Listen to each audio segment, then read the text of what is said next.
गलती तुम्हारे रूटीन में नहीं है, तुम्हारे अंदर नहीं है, तुम्हारे सोने में नहीं है, गलती तुम्हारे पेरेंट्स की है, तुम्हारे डीएनए में है। तुम्हें यही चीज बार बार बोली जाती है कि भाई तेरा अगर डीएनए अच्छा नहीं है, तेरे घर वालों की हाइट ज्यादा नहीं है, तो तेरी भी हाइट कभी ज्यादा बढ़ नहीं पाएगी। लेकिन इतने सारे एग्जाम्पल हमें डेली लाइफ में मिलते हैं, इतने सारे लोगों की, इतने एक्टर्स के बच्चे जो कि इतनी इमेंस हाइट अचीव कर लेते हैं, लेकिन उनके पेरेंट्स की इतनी हाइट नहीं होती है। तुम सचिन तेंदुलकर का एग्जाम्पल लो, तुम रोनित रॉय का एग्जाम्पल लो, बहुत सारे एग्जाम्पल्स मिलेंगे तुम्हें जहां पर बच्चों की हाइट उनके पेरेंट्स से बहुत ज्यादा लंबी होती है। बच्चे कैसे कर पा रहे हैं, ये लोग कैसे कर पा रहे हैं? कि अमीर के पास कुछ ऐसा फॉर्मूला है जो कि हमारे पास नहीं है? ऐसा नहीं है, हर किसी के पास वो फॉर्मूला है, बस हमने आंख खोल कर नहीं देखी है। हम अभी भी उन टीवी चैनल्स पे जो एड्स आते हैं उनको ट्रस्ट करते हैं। हमें ये चीज पता है, उसके बाद भी हम उन्हें ट्रस्ट करते हैं। लोग बोल रहे हैं ना, तुम्हारे टीवी के अंदर जो भी बकवास करते हैं वो लोग, वो सब पैसा है, पैसा बोलता है। वो लोग पैसा खिलाते हैं टीवी चैनल्स को, वो ऐड बनवाते हैं एंड अपना नैरेटिव फिट करके वो चीज दिखा देते हैं। फेक स्टडीज करवा देते हैं, फेक रिसर्च पेपर को एक फेक जर्नल में पब्लिश करवा देते हैं और कह देते हैं देखो हमने रिसर्च करवाई है। सब कुछ पैसे पे चल रहा है इस दुनिया में, कैपिटलिस्ट सोसाइटी है, सब कुछ तुम्हारे खिलाफ हो रहा है एंड तुम इस चीज को समझ नहीं पा रहे। तुम्हें लगता है कि जो टीवी पे दिखाई जा रही है चीज, क्योंकि वो टीवी पे आ रही है, क्योंकि वो एक ऐसी जगह पर आ रही है जहां पर तुम नहीं जा पा रहे, तुम्हारे से रीचेबल नहीं है वो चीज, तुम टीवी के उस पार नहीं जा पा रहे, तो इसका मतलब तुम सोचते हो जो लोग उस पार हैं वो सही होंगे। ऐसा नहीं है मेरे दोस्त, मैं तुम्हें असली सच्चाई बताता हूं। तो ये चीज तो बहुत पहले ही डिबंक हो चुकी थी कि जो भी तुम दूध में घोल के पीते हो, जो कहते हैं कि इसमें है रोटी की शक्ति या फिर ये तुम्हारी हाइट बढ़ाएगा, वो तुम्हारी हाइट नहीं बढ़ाता है। वो शुगर के सोर्सेज होते हैं। तुम्हें पता है शुगर नंबर 1 कॉज है हाइट रोकने का। शुगर में ऐसे केमिकल कंपाउंड्स होते हैं जो कि तुम्हारे इंसुलिन को स्पाइक करते हैं, जिसकी वजह से ह्यूमन ग्रोथ हार्मोन अफेक्ट होता है एंड उसकी वजह से तुम्हारी हाइट नहीं बढ़ पाती है। तुम चाहे जितनी चीनी खा लो, तुम्हें वो नुकसान ही करेगी। एंड अगर तुम में से कोई ऐसा बंदा आता है कि भाई नहीं, मैंने तो अपना दोस्त देखा था कि भाई उसने तो बहुत ज्यादा चीनी खाई है लेकिन वो तब भी हाइट ले गया, वो ऐसा बंदा होगा जो कि ऑड वन आउट होगा। मैं तुम्हारे भाई की बात नहीं कर रहा हूं, मैं तुम्हारे दोस्त की बात नहीं कर रहा हूं, मैं बात कर रहा हूं एक एवरेज की। एंड एवरेज में यही चीज मानी गई है, यही चीज देखी गई है कि sugar is not good for you. Sugar तुम जो खा रहे हो वो इवेंचुअली ग्लूकोज में जाकर कन्वर्ट होता है। ध्यान से सुनना इस चीज को, भागना मत। और जो तुम रोटियां खाते हो, चावल खाते हो, वो भी इवेंचुअली ग्लूकोज में जाकर कन्वर्ट हो। लेकिन इन सब को मेजर करा जाता है कि वो कितनी जल्दी ग्लूकोज में कन्वर्ट होंगे। सीन ये है कि जो तुम चीनी खा रहे हो, चॉकलेट खा रहे हो, या जो दूध में घोल कर चीनी पी रहे हो, ये सीधा जाता है तुम्हारे पेट में और सीधा घुल जाता है और बन जाता है ग्लूकोज के अंदर, जिसकी वजह से तुम्हारा इंसुलिन स्पाइक होता है, एक एनर्जी का रश आता है। लेकिन ये एनर्जी का जो रश होता है खोखला होता है, खोखली एनर्जी होती है।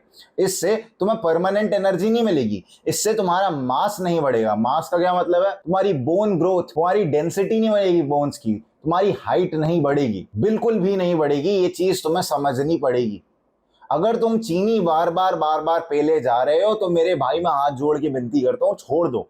देयर इज अ रीजन कि इंडियंस जो हैं उनकी एवरेज हाइट इतनी कम रह रही है। तुम चाइना से कंपेयर करो, हम चाइना को वो मानते हैं कि भाई ये कंपैरिजन का स्केल है हमारा, ये लेवल है, इससे हमें कंपेयर करना है। चाइना को अगर तुम देखोगे तो चाइना और इंडिया की हाइट एक टाइम पर ऑलमोस्ट सेम सी थी। एंड चाइना ने अपनी हाइट में इतना ज्यादा इंप्रूवमेंट कैसे करा? क्योंकि उन्होंने न्यूट्रिशन दिया। इंडिया में क्योंकि बहुत सालों तक फेमाइन आया था, भुखमरी पड़ गई थी, उसके बाद इंडिया के पास रिसोर्सेज नहीं थे, क्योंकि जो ब्रिटिशर्स थे जब उन्होंने इंडिया को छोड़ा था तब इंडिया एकदम बुरी हालत में छोड़ के गए थे वो लोग। एंड हमारे पास इतने रिसोर्सेज होते ही नहीं थे कि भाई हम सबको फीड कर सकें। उसके साथ साथ तुम एक और चीज देखोगे, जो हमारे बाप दादा थे उनकी फैमिलीज कितनी बड़ी होती थी। मेरे को याद है मेरी नानी के पास 5-6 बच्चे थे, मौसी जो मामा वगैरह थे मेरे 5-6, उन सबको फीड करते थे। एक मेरे जो नाना जी थे वो कमाते, वो भी आर्मी से रिटायर्ड थे। एंड तुम्हें भी पता है आर्मी की पेंशन कितनी आती है उस समय, एंड उनको जो पेंशन आती थी उससे पूरा घर पलता था। तो तुम देख सकते हो जो हमारे टाइम पर जो थोड़ा सा भी पैसा आ रहा था वो इतने लोगों में बट जाता था, इतने बच्चों में बट जाता था। तो हाइट को गेन करना पॉसिबल ही नहीं था। अब इसका मतलब ये मत समझो कि तुम्हारे जेनेटिक्स ही खराब है। देखो मैं मानता हूं कि न्यूट्रिशन से एपिजेनेटिक्स में वेरिएशन आता है, तुम्हारे जीन्स थोड़े बहुत चेंज होते हैं, लेकिन तुम्हें एक चीज याद रखनी है कि तुम्हारे कुछ ऐसे हिडन जीन्स भी हैं जो कि दिखे नहीं है आज तक, एंड वो तुम लोग अनलॉक कर सकते हो बाय हैविंग गुड न्यूट्रिशन। मैं इसको बहुत ही लेमन लैंग्वेज में समझा रहा हूँ, कोई डॉक्टर बोलेगा तो कहेगा कि ये तो पागलपन है, बकवास कर रहा है, लेकिन मैं बकवास नहीं कर रहा हूं। सही न्यूट्रिशन से तुम्हारे वो जीन्स अनलॉक हो जाएंगे, तुम्हारा वो शरीर दिख जाएगा जो तुमने सोची भी नहीं थी कि कभी आ सकता है। तुम्हें सिर्फ और सिर्फ न्यूट्रिशन पर ध्यान देना है। तुम्हें अपने न्यूट्रिशन में प्रोटीन को इंक्लूड करना है, कार्बोहाइड्रेट्स को इंक्लूड करना है। तुम्हें भर भर के खाना खा रहे हैं। मैंने अभी देखा था रिसेंटली रेडिट पर किसी ने पोस्ट कर रखी थी कि ये भाई मेरी बहन ऐसा खाना खाती है। Look at this food. ये कोई खाने लायक चीज है? गिनती के 10 छोले हैं इसके अंदर। ये तुम्हें कभी ग्रोथ नहीं देगा। इफ यू वांट ग्रोथ, तुम्हें चीनी चॉकलेट से दूर रहना पड़ेगा। उसके बाद अपनी डाइट में एक्चुअल खाना इंक्लूड करना पड़ेगा। तुम्हें बहुत सारे कार्बोहाइड्रेट्स, बहुत सारे प्रोटीन को खाना पड़ेगा। लोग कहेंगे कि भाई प्रोटीन को बढ़ाओ, कार्ब्स और फैट्स कम कर दो, लेकिन मैं कहूंगा कि तुम जो खा सकते हो वो खाओ। बहुत सारा दूध पियो, बहुत सारा कैल्शियम लो, विटामिन डी की अलग से गोली खाओ, क्योंकि विटामिन डी इंडिया में ऑलमोस्ट सबके अंदर इनकम्प्लीट है। मैंने बहुत सालों पहले विटामिन डी का टेस्ट कराया था और मेरा शायद कुछ 21 या 20 निकला था, एंड मैंने अभी रिसेंटली कराया वो 100 से ऊपर निकला। क्यों? क्योंकि मैंने विटामिन डी के सप्लीमेंट्स लेना चालू करा। तुम जितना भी धूप में बैठ लो, तुम्हें कहते होंगे कि भाई धूप is the source of vitamin D. Source का मतलब ये नहीं है कि वो तुम्हें इनफ विटामिन डी दे रहा है।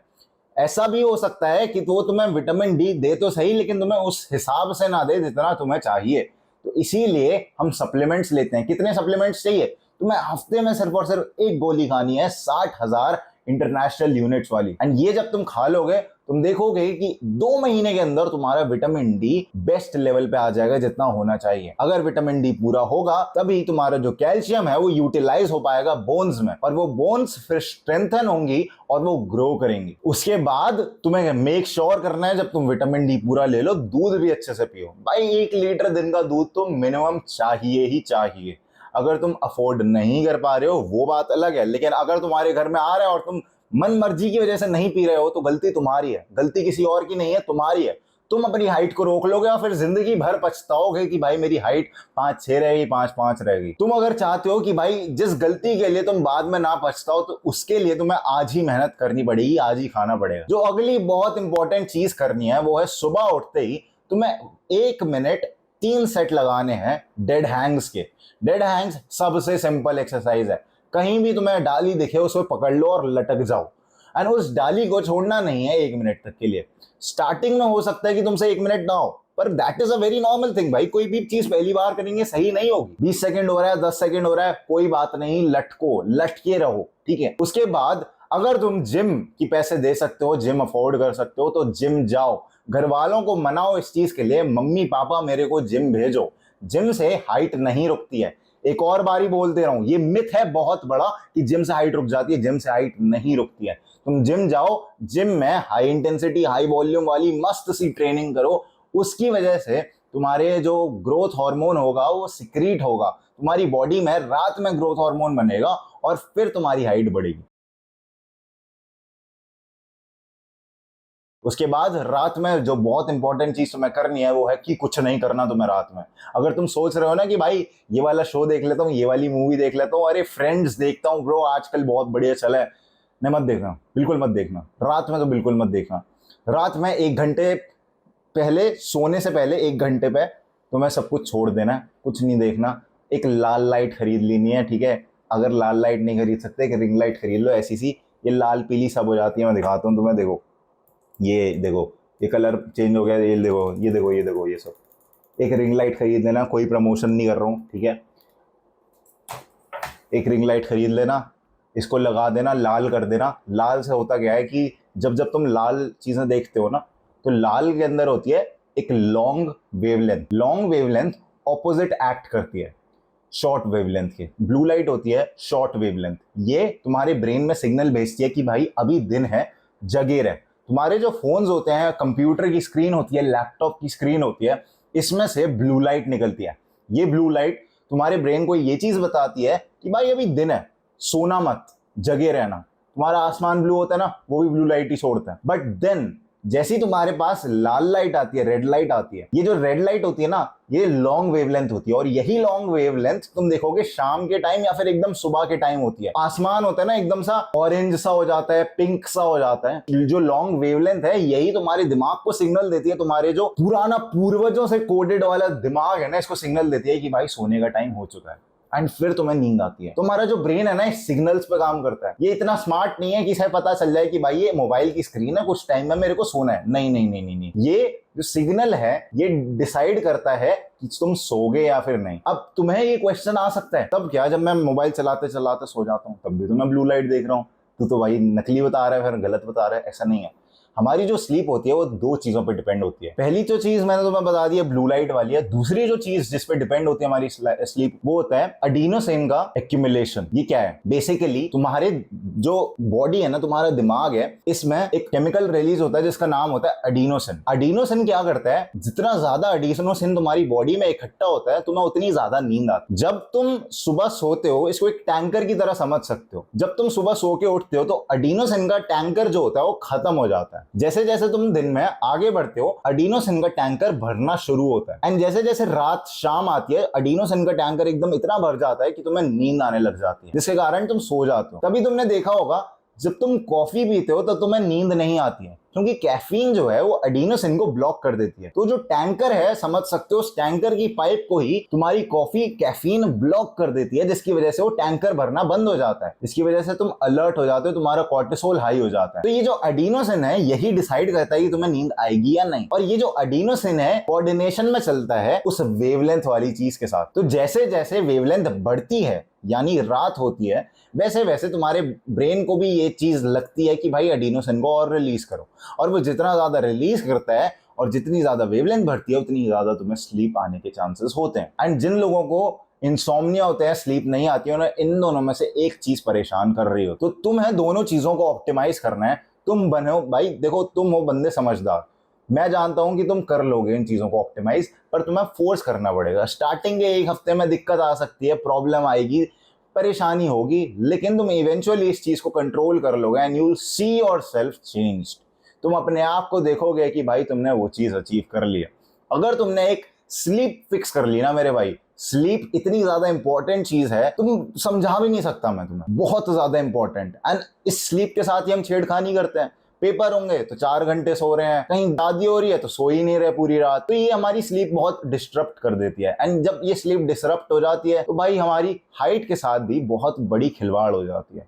तो मेरे भाई कोई भी पेपर आ रहा है, कुछ आ रहा है, वो तुम्हारी हाइट से ऊपर नहीं है, ठीक है। पेपर को इतना मत समझो कि बहुत बड़ी चीज है, तुम भूल जाओगे। तुम्हें क्या याद है कि तुम्हारे 4th क्लास में हाफ ईयरली में कितने मार्क्स आए थे ईवीएस के अंदर? तुम्हें नहीं याद होंगे। इतनी सारी तुम पेपर देते हो, हर साल देते हो, और ये तुम्हारी लाइफ में इतनी ज्यादा सिग्निफिकेंस क्रिएट नहीं करते हैं। लेकिन जो हाइट है भाई वो सिग्निफिकेंस क्रिएट करेगी, तुम्हारा कॉन्फिडेंस बढ़ाएगी, वो तुम्हें आगे चलकर बहुत सारी ऐसी चीजें करवाएगी जो कि तुम्हें एक छोटी हाइट के साथ नहीं मिल पाएगी। तुम मेरी बात मानो, अगर तुम्हें लग रहा है ना कि मैं ऐसे डिस्क्रिमिनेशन कर रहा हूँ या फिर मैं रेसिज्म कर रहा हूँ हाइट वाले लोगों के साथ, तो ऐसा नहीं है मेरे भाई। तुम कोई भी सरकारी एग्जाम देख लो, तुम अगर एसएससी या पुलिस वगैरह के एग्जाम्स देखोगे, तुम एनडीए वगैरह देखोगे, तो वहां पर एक फिजिकल टेस्ट होता है और फिजिकल टेस्ट में हाइट नापी जाती है। उसके बाद अगर तुम शादी वाली बात करोगे, मैरिजेस की बात करोगे, तो वहां पर भी बायोडेटा में हाइट मेंशन होती है। हर कोई हाइट तुम्हारी देखता है। बोलने की बात है कि भाई कोई नहीं देख रहा, तुम्हें बस बॉडी बनानी है, हाइट वो है भाई, मैटर करती है। ये एक इनसिक्योरिटी है जो कि सच है। और अगर तुम्हारी एज 18-19 के बाद 20-21-22 हो चुकी है, जहां पर बहुत ज्यादा चांसेस होते हैं कि तुम्हारी ग्रोथ प्लेट्स मैच्योर हो गई हो, तो अब तुम्हें हाइट के बारे में सोचना बंद कर देना है, क्योंकि जो चीज तुम्हारे कंट्रोल में नहीं है उसके बारे में हमें नहीं सोचना। This is what Marcus Aurelius told us, जिसको हमें समझना बहुत ज्यादा इंपॉर्टेंट है। Dichotomy of control. जो चीज तुम्हारे कंट्रोल में है, जिसको तुम अभी फिक्स कर सकते हो, उस पर ही ध्यान दो, और जिसको फिक्स नहीं कर सकते उस पर बिल्कुल ध्यान मत दो।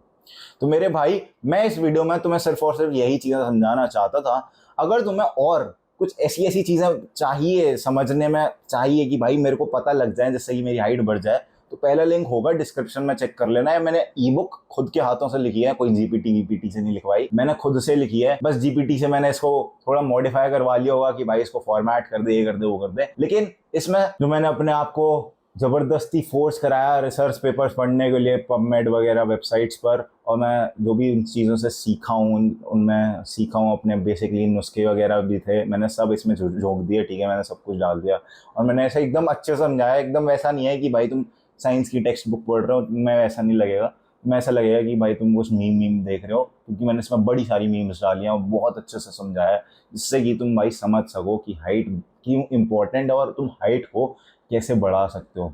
अभी मैं इसको अपडेट भी करूँगा फ्यूचर में जाकर, तो तुम खरीद सकते हो। अभी सस्ती है थोड़ी, ठीक है, डिस्काउंट पे चल रहा है, बाद में इसके प्राइसेस बढ़ जाएंगे एंड फिर तुम्हें पता है कि तुम फिर नहीं ले पाओगे, तो इसलिए अभी ले लो। And this was it for the video, thank you for watching. Grind set करते रहे, माइंड सेट तेरा बदल ही रहा हूँ मेरे जान।